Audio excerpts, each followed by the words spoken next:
नमस्कार आणि the deep डाईव्हमध्ये आपलं स्वागत आहे. नमस्कार. आज आपण एका अशा शब्दाच्या खोलात शिरणार आहोत जो आपण सगळ्यांनीच कधी ना कधी वापरला आहे किंवा ऐकला आहे. हो. तो शब्द आहे कृपा. आता कृपा म्हटलं की आपल्या डोळ्यासमोर काय उभं राहतं? बहुतेकदा काहीतरी चांगलं घडणं, नाही का? अगदी अचानक लॉटरी लागणं, नशिबाने नोकरी मिळणं किंवा एखादं मोठा आजारपण टळणं. म्हणजे कृपा म्हणजे आपल्या आयुष्यात बाहेरून घडणारी एखादी चांगली चमत्कारासारखी गोष्ट. बरोबर. आणि ही समजूत चुकीची नाहीये, अजिबात नाही. पण ती खूप मर्यादित आहे. अच्छा. ती कृपा या शब्दाच्या फक्त पृष्ठभागाला स्पर्श करते. आजची आपली चर्चा याच्या खूप खाली खोल जाणार आहे. म्हणजे आपण आत डोकावणार आहोत. हो. आपण श्री सद्गुरूंच्या कृपेच्या खऱ्या अर्थाबद्दल बोलणार आहोत, जो या बाह्य घटनांपेक्षा खूपच वेगळा, सूक्ष्म आणि आपल्या आत घडणारा आहे. अगदी. म्हणूनच आज आपण एका प्रवासाला निघालो आहोत असं म्हणूया. कृपा या शब्दाच्या उथळ किनाऱ्यावरून त्याच्या खोल आत्मिक गाभ्याकडे. बरोबर. आणि या प्रवासात आपले वाटाडे आहेत विद्यावाचस्पती विद्यानंद. त्यांच्या श्री सद्गुरूंची कृपा होणे म्हणजे नक्की काय, या लेखनाच्या आधारे आपण हे समजून घेणार आहोत. हो, की कृपा ही बाहेरून मिळणारी भेटवस्तू नाही, तर आपल्या आत सुरू होणारी एक क्रांती कशी आहे. चला तर मग सुरुवात करूया. नक्कीच. तर या लेखनातला पहिलाच मुद्दा खरं सांगायचं तर माझ्यासाठी खूप धक्कादायक होता. अच्छा. त्यात असं म्हटलंय की कृपा म्हणजे परिस्थितीत सुधारणा होणं नव्हे, तर योग्य वेळी योग्य जाणीव होणं. म्हणजे अनेकदा जेव्हा सगळं काही बिघडतं, अपेक्षाभंग होतो किंवा आपल्या मीपणाला धक्का लागतो, हो. तेव्हा जी एक प्रचंड अस्वस्थता येते ना, ती म्हणे कृपेची पहिली पायरी असू शकते. हे ऐकायला खूप विचित्र वाटतंय. वाटणारच, कारण आपलं आयुष्य खरं तर या अस्वस्थतेपासून दूर पळण्यातच जातं, नाही का? हो, अगदी. पण एक विचार करा, जेव्हा गाडीचा टायर पंक्चर होतो तेव्हाच आपण गाडी थांबून टायरकडे बघतो. तोपर्यंत आपलं लक्ष रस्त्यावर असतं. बरोबर. तसंच आयुष्यात जेव्हा अपेक्षाभंगाचं पंक्चर होतं तेव्हाच आपण पहिल्यांदा आपल्या आत डोकावून पाहतो. हे माझ्यासोबतच का घडलं? या प्रश्नातून माझ्यात असं काय आहे ज्यामुळे हे घडलं, या प्रश्नाकडे प्रवास सुरू होतो. पण एक मिनिट थांबा. प्रत्येक अस्वस्थता कृपेची पायरी कशी असू शकते? म्हणजे कधीकधी अपेक्षाभंगामुळे येणारी अस्वस्थता माणसाला नैराश्यात, डिप्रेशनमध्ये पण ढकलू शकते. हो, नक्कीच. मग कृपेमुळे आलेली अस्वस्थता आणि नैराश्यात नेणारी अस्वस्थता यातला फरक कसा ओळखायचा? खूप महत्वाचा प्रश्न आहे हा. आणि याचं उत्तर त्या अस्वस्थतेच्या परिणामात आहे. परिणामात? हो. जी अस्वस्थता आपल्याला फक्त तक्रार करायला लावते, जगाला दोष द्यायला लावते किंवा माझं नशीबच फुटकं आहे म्हणून रडत बसायला लावते, ती आपल्याला अजून खोल गर्तेत नेते. सद्गुरू बाहेरून परिस्थिती बदलत नाहीत, ते आतून आपल्याला या विचाराचा धक्का देतात. हीच ती पहिली खूण. अच्छा. म्हणजे संकट तेच, पण त्याला आपण प्रतिसाद कसा देतो यावर सगळं अवलंबून आहे. अगदी. एकाच पावसात कोणी चिखल बघतो तर कोणी इंद्रधनुष्य. म्हणजे कृपा संकट टाळत नाही, तर संकटाकडे पाहण्याचा दृष्टिकोन देते. बरोबर. आणि मला वाटतं हाच आपला पुढचा मुद्दा आहे. अगदी. एकदा का आत पाहण्याची सवय लागली की मग बाहेरच्या घटनांना चांगलं किंवा वाईट असे शिक्के मारणं आपण हळूहळू बंद करतो. म्हणजे एक प्रकारची तटस्थता येते. हो. ही दृष्टी विकसित होणं हे कृपेचं दुसरं लक्षण आहे. सुरुवातीला आपलं आयुष्य एका बॅडमिंटनच्या खेळासारखं असतं. म्हणजे सुख आलं की आपण आनंदाने उडी मारतो, दुःख आलं की आपण बचावात्मक पवित्र्यात जातो. आणि सतत धावपळ सुरू असते. हो. पण कृपेचा प्रवाह सुरू झाला की लक्षात येतं की जे काही घडतंय ते माझ्या विकासासाठी आवश्यक आहे. यश मला आत्मविश्वास देतं, तर अपयश मला माझ्या मर्यादा दाखवतं. कौतुक मला प्रोत्साहन देतं, तर टीका मला अजून चांगलं काम करायला प्रवृत्त करते. जेव्हा हे सगळं एका मोठ्या योजनेचा भाग वाटू लागतं, तेव्हा खेळ संपतो आणि एक प्रकारची शांतता येते. याच संदर्भात त्या लेखनात एक वाक्य आहे जे माझ्या मनात अगदी घर करून बसलंय. कोणतं? सद्गुरू आयुष्य बदलत नाहीत, ते आयुष्याकडे पाहण्याची दृष्टी बदलतात. मला वाटतं हे खूप महत्वाचं आहे. आयुष्य तेच, माणसं तीच, पण आपला पाहण्याचा चष्मा बदलतो. बरोबर. आणि हा चष्मा बदलला की सगळं बदलतं. दुःख मग टोचत नाही, ते काहीतरी शिकून जातं. आणि सुख ते डोक्यात जात नाही. ते एक जबाबदारी घेऊन येतं. अगदी. ही जी समतोल वृत्ती आहे, हीच खरी दृष्टी, जी कृपेने मिळते. ठीक आहे, म्हणजे आधी अस्वस्थतेतून जाणीव झाली, मग दृष्टी बदलली, याचा पुढचा परिणाम थेट आपल्या मीपणावर होणार. हो, नक्कीच. आणि हाच आपला तिसरा मुद्दा आहे. कृपा म्हणजे अहंकाराचं हळूहळू विरघळणं. मी करतो, माझ्यामुळे झालं, मी किती हुशार आहे, या सगळ्या भावना कमी होऊ लागतात. हो, आणि हे खूप सूक्ष्मपणे घडतं. याचं एक साधं उदाहरण देते. समजा तुम्ही ट्रॅफिकमध्ये अडकला आहात.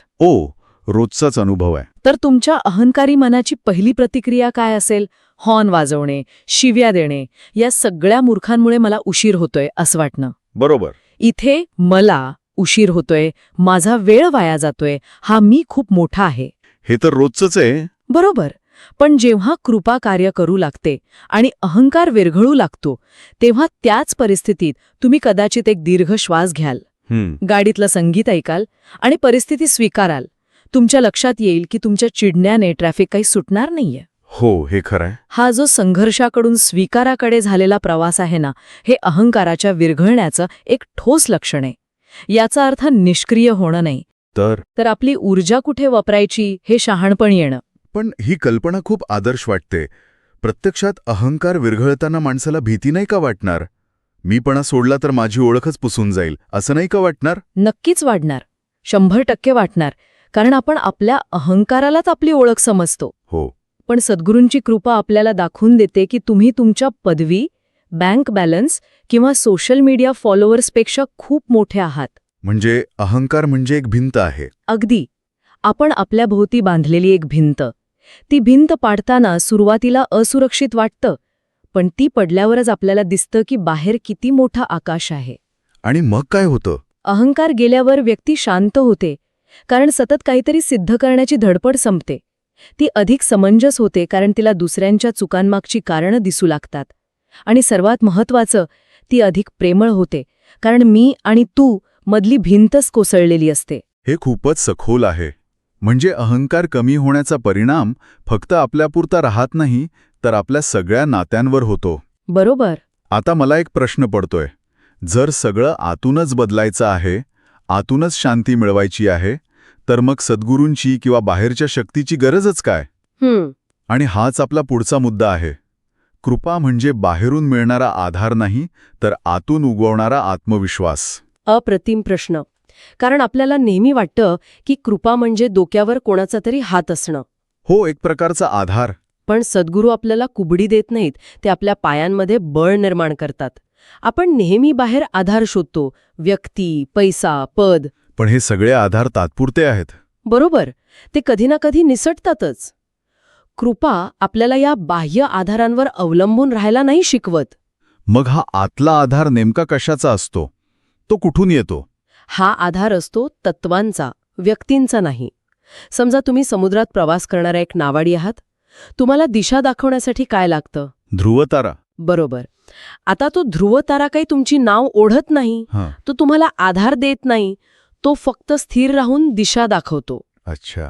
सत्य, प्रामाणिकपणा, विवेक, करुणा ही आपल्या आतली ध्रुवतारारूपी तत्व आहेत. जेव्हा आपली श्रद्धा या तत्वांवर बसते, तेव्हा खरा आत्मविश्वास आतून येतो. मग बाहेरच्या परिस्थितीने फरक पडत नाही? नाही. मग बाहेर कितीही मोठं वादळ येऊ दे, आतला होकायंत्र शांत असतो. कारण आपल्याला खात्री असते की आपण योग्य दिशेने चाललो आहोत. मार्ग मिळेलच. जो तत्वांवरचा अढळ विश्वास आहे ना, तोच खरा आंतरिक आत्मविश्वास. हो, हीच कृपा. वाव. म्हणजे आत्तापर्यंत मी नेहमी विचार करायचो की कृपा म्हणजे देवाने माझ्यासाठी काहीतरी करावं. पण तुम्ही म्हणताय की कृपा म्हणजे देवाने मला माझ्या पायावर उभं करण्यासाठी मदत करावी. बरोबर. हा विचारच पूर्णपणे वेगळा आहे. कोणीतरी मला वाचवेल या भावनेतून माझ्यातच संकटाचा सामना करण्याची शक्ती आहे, या भावनेपर्यंतचा प्रवास म्हणजे कृपा. अगदी बरोबर पकडले तुम्ही. सद्गुरू आपल्याला तयार उत्तरं देत नाहीत, ते योग्य प्रश्न विचारायला शिकवतात. तेच खरं सामर्थ्य आहे. आता आपण या प्रवासाच्या शेवटच्या आणि सर्वोच्च टप्प्यावर आलो आहोत.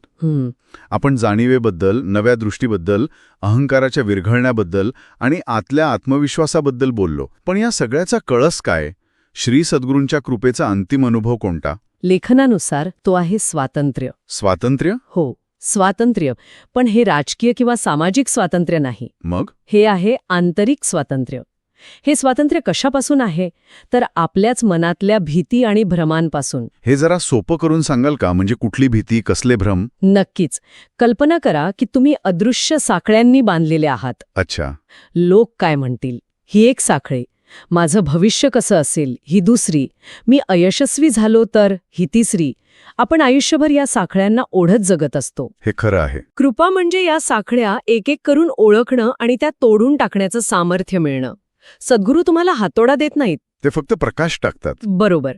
ते फक्त तुमच्या हातात आणि पायात असलेल्या या साखळ्यांवर प्रकाश टाकतात. आणि अंधश्रद्धेपासून स्वातंत्र्य म्हणजे काय? म्हणजे हे समजणं की खरी शक्ती कोणत्याही बाहेरच्या वस्तू, व्यक्ती किंवा कर्मकांडात नाही, तर ती आपल्या आतच आहे. म्हणजे मग कोणत्याही मध्यस्थाची गरज वाटत नाही? अजिबात नाही. थेट आपल्या आतल्या ऊर्जेशी संबंध जुळतो. ही भीती आणि अंधश्रद्धेतून होणारी सुटका म्हणजेच खरं स्वातंत्र्य. याचा अर्थ शिष्याला स्वतःच्याच आत असलेल्या प्रकाशाची ओळख पटते. हीच कृपेची परमोच्च अवस्था आहे. अगदी. आणि इथेच सगळ्यात सुंदर गोष्ट आहे. सद्गुरू आपल्याला काही नवीन देत नाहीत. त्यांच्याकडे असं काही नाहीये जे ते आपल्याला देतील. नाही.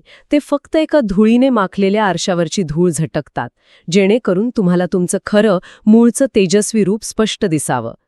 ते धूळ झटकण्याचं काम म्हणजे कृपा. आणि स्वतःला त्या आरशात ओळखणं म्हणजे स्वातंत्र्य. बरोबर. अप्रतिम. म्हणजे कृपेचा संपूर्ण प्रवास हा परावलंबनाकडून स्वावलंबनाकडे आणि स्वावलंबनाकडे आत्मध्यानाकडे नेणारा आहे. आजची चर्चा खरंच खूप काही शिकून गेली. हो. चला, आपण आज काय काय पाहिलं याचा एकदा धावता आढावा घेऊया. नक्कीच. आपण पाहिलं की श्री सद्गुरूंची कृपा म्हणजे लॉटरी लागणं नाही, तर एक आंतरिक क्रांती आहे.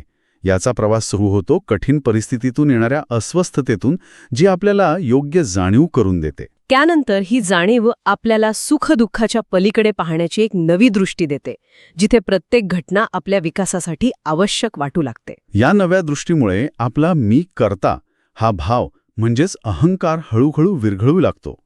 आपण एका मोठ्या शक्तीचे माध्यम आहोत ही भावना दृढ होते. बरोबर. अहंकार कमी झाल्यावर बाहेरचे आधार गळून पडतात आणि तत्वांवर आधारित एक आंतरिक आत्मविश्वास आतून उगवतो, जो कोणत्याही परिस्थितीत आपल्याला स्थिर ठेवतो. आणि या सगळ्याचा शेवट होतो स्वातंत्र्यात. भीती, भ्रम आणि अंधश्रद्धेच्या साखळ्या तुटतात आणि आपल्याला आपल्या खऱ्या स्वरूपाची ओळख पटते. हो, हाच कृपेचा परमोच्च अनुभव आहे. अगदी बरोबर. हाच कृपेच्या प्रक्रियेचा संपूर्ण नकाशा आहे असं म्हणायला हरकत नाही. आजची चर्चा खरंच डोळे उघडणारी होती. जाता जाता ऐकणाऱ्यांसाठी एक विचार सोडून जाऊया. हो. आजच्या चर्चेतून हे स्पष्ट झालं की कृपा ही बाहेरून येणारी मदत नसून आत दडलेलं सत्य उघड करण्याची एक प्रक्रिया आहे. तर मग विचार करण्यासारखा प्रश्न हा आहे की जर कृपा ही अशी आतून उलगडणारी प्रक्रिया असेल, तर मग आपण आपल्या आयुष्यातील अनुभवांकडे, विशेषतः आपल्या अस्वस्थ करणाऱ्या क्षणांकडे, एका नव्या शक्यतेच्या नजरेने पाहू शकतो का? त्यांना अडथळे न मानता आपल्या आतल्या प्रवासाची सुरुवात मानू शकतो का? बरोबर. याचा विचार नक्की करा.